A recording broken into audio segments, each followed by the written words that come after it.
Hello friends, daily ब्लॉगमध्ये आपलं स्वागत आहे। तर आज आपण बनवत आहोत दह्याची कढी। तर त्यासाठी आपण साहित्य बघत आहोत। फर्स्ट आपण दही घेतलेला आहे। तर दह्यामध्ये आपण थोडंसं पाणी टाकणार आहोत।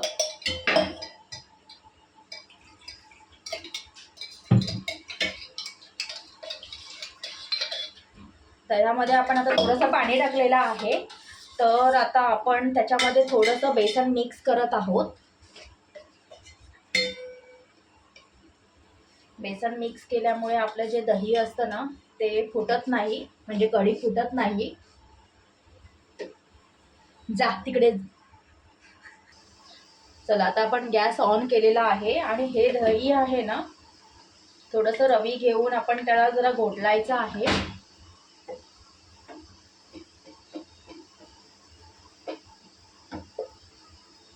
दह्यामध्येच पहिला मिक्स करायचं, जेणेकरून आपली जी कढी आहे ना ती फुटत नाही।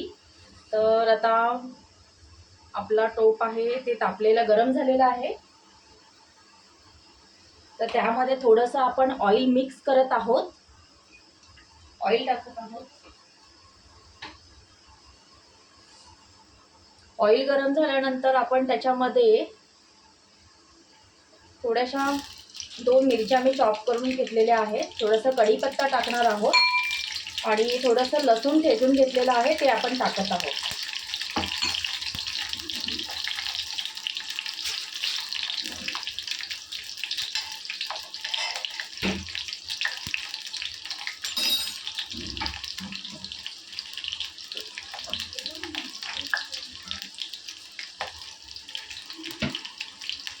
त्यामध्ये थोडंसं आपण जिरं आणि राई टाकणार आहोत।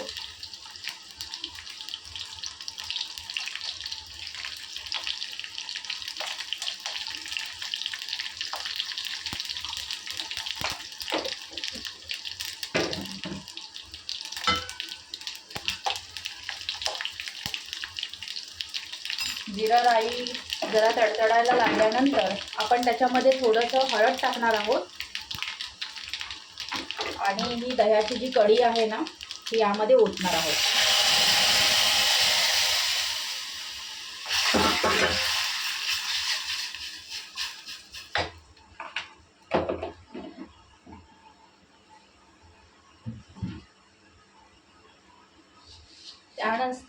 त्यानंतर आपण थोडंसं ह्याच्यामध्ये साखर मिक्स करणार आहोत, थोडीशी टाकायची, चिमूटभर।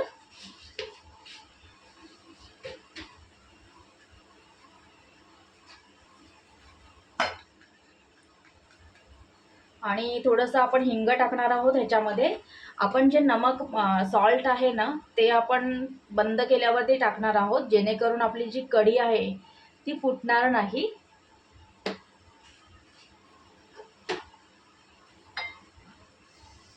गरजेनुसार आपण त्याच्यामध्ये पाणी मिक्स करणार आहोत।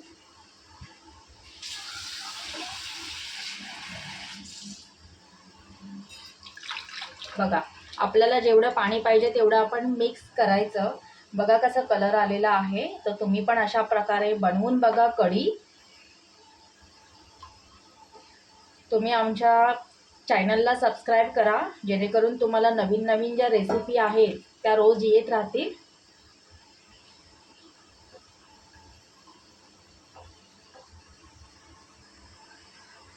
तर आपली ही कढीची जी रेसिपी आहे ती रेडी झालेली आहे। बघा कशा प्रकारे कलर तिला आलेला आहे।